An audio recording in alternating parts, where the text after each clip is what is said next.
Hello everybody, it's Oil here from the Old Timers and Newbies Scale Modelling Group on Facebook. Now, one of the reasons for our group is basically to bring on guys on the hobby who are starting out from scratch and maybe who have never built a kit before. And we get asked a lot of questions on the group, and one of them is, tools. What do I need? Where do I get them? And what are they for? What do they do? So I thought I'd do a little video here and try and explain basically what I use in the way of hand tools. So we'll start with my knives, and here they are. Pair of X-Actos. They're the same, but this one I'd always keep a good sharp blade in this one, used mainly for finer work, cutting out perhaps trimming, masking tape on windows, that sort of thing. And when a blade gets blunt and it's old, I transfer it to this one, and I use this one maybe for scraping plastic, scraping flash, cleaning up, bit of rougher work. So basically that's the idea. The main thing is always be careful with your knives. These are sharp, keep them well away from the fingers when you're using them. Don't buy cheap ones, because the cheaper ones excuse me, have got a plastic part in here, a lot of them do, and that can break. So get yourself a good knife, it's well worth it. It's going to last you a long time, it's going to do a lot of use. So, a good X-Acto knife from a hobby shop, get one. Use decent blades, don't buy the cheap blades. They can bend, they can snap even sometimes. This is an X-Acto number 11. That's the size we normally use. So there you go, that's the main knives. The other one I use is one of these retractable ones. If I'm cutting plastic card, for instance, set the blade out, get the steel ruler, mark out what you need, and use this as a sort of more heavy duty knife to trim your plastic card. One thing, don't use these things with the blade sticking out like that, because that's dangerous. This can snap off and do some damage.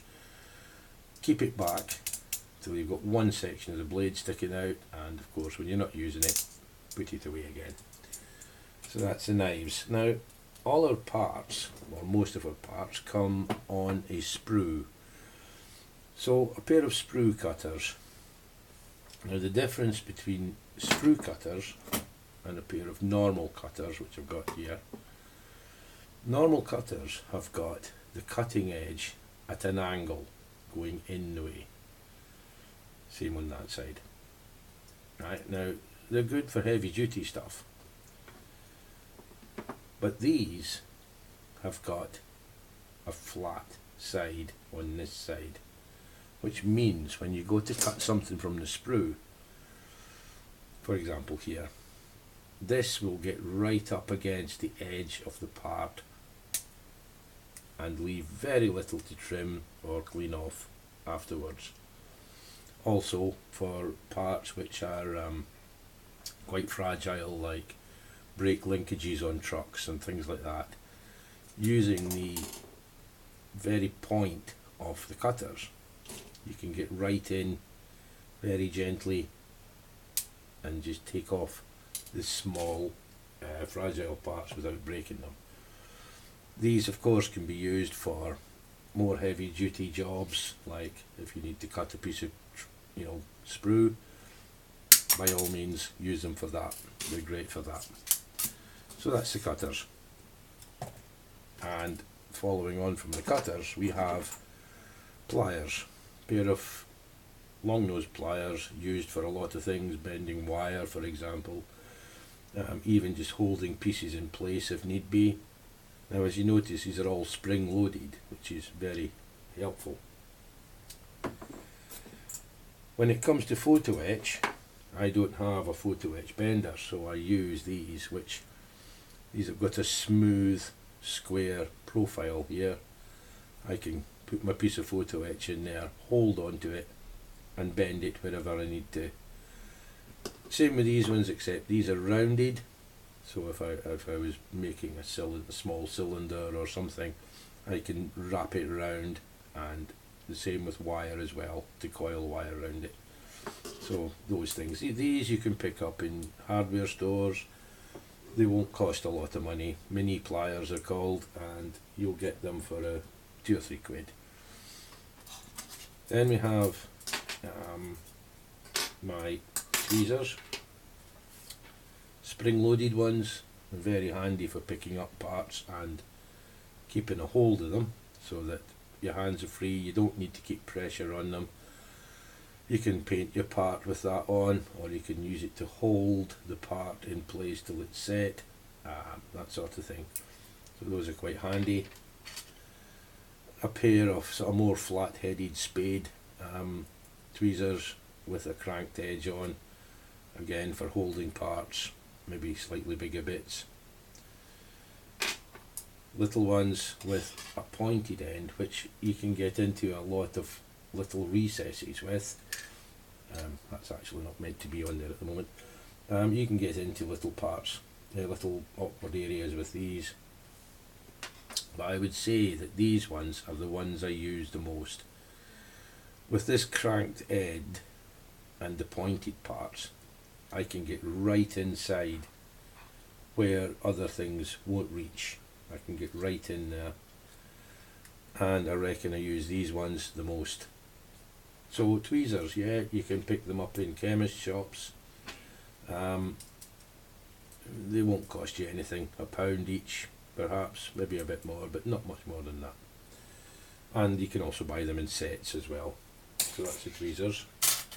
And then now we have files. Now I've got 5 files here that came as a set. Now these are what I call my roughing out files. If you've got a kit, especially some of the older kits which come, which were maybe made in the 70s or even the early 80s, a lot of the parts may not fit very well.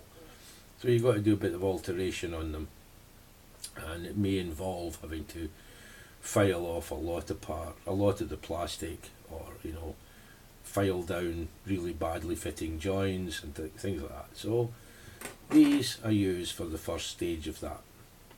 So we've got a flat one here, 2 flat ones in fact. That one's got a pointed end.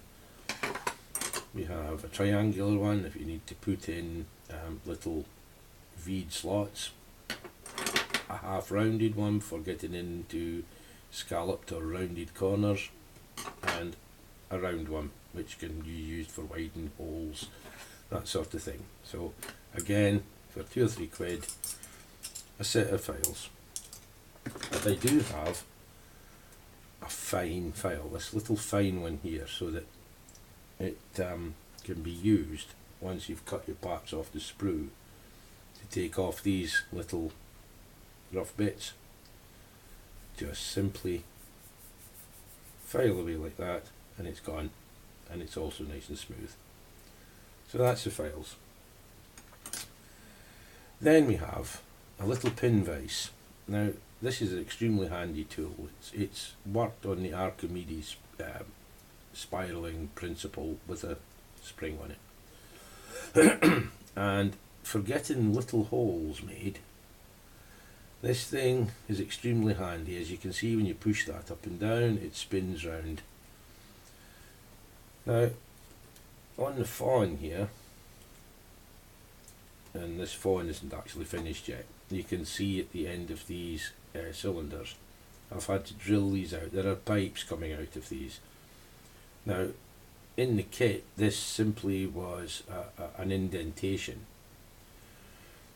I've drilled it out so that when I put the pipes in, they'll get a better gluing surface and hold better. They won't just fall off. And as you can see here, I've already fitted a couple in.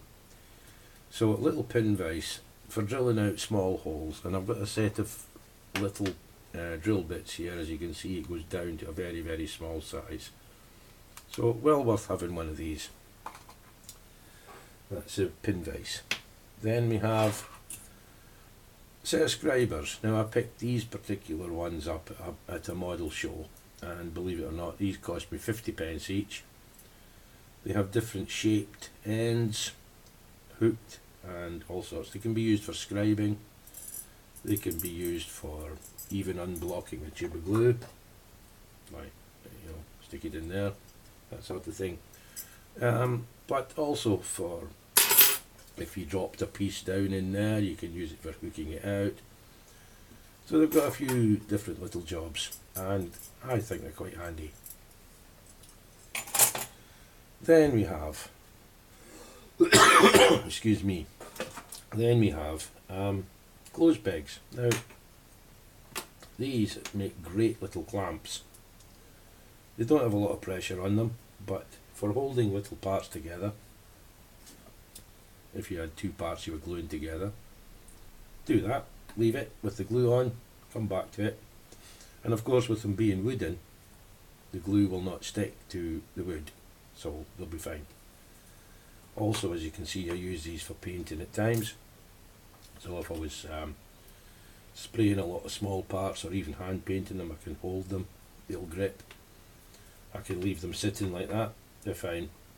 So some clothes pegs. This particular one, I've chopped off a bit of the end. I think that was to get into an awkward area to hold it.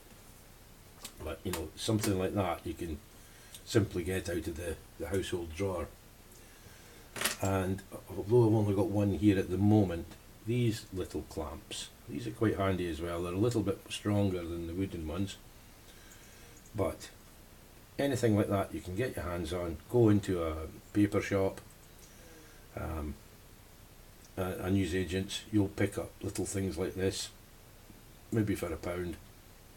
I've got 4 actually, I don't know where the other ones are. But as you can see, they get used for holding parts to paint, to even hold 2 parts together, so very, very handy. And finally, spatulas. I've got a couple of, I've got more than this, but this is the 2 I'm showing. These are plastic. I got them in an art shop. In fact, I don't think they're plastic, they're nylon in fact. They're very springy, and if you've got a kit where you might have bad joins in it or holes that you need filled, you take your filler. And this is actually a very good filler, by the way. You'll pick this up in hobby shops. It's more of a paste, pre-mixed. Squeeze a little drop out onto your spatula, and then simply apply it to the hole, the crack or the bad join. Let it set and go to your sanding process. Again, I think I picked up a set of these for under £1 in an art shop. They're cheap and useful, but as I said, handy as well, very handy. So that is the main things. I've got a pair of scissors here, again cutting out large decals, whatever.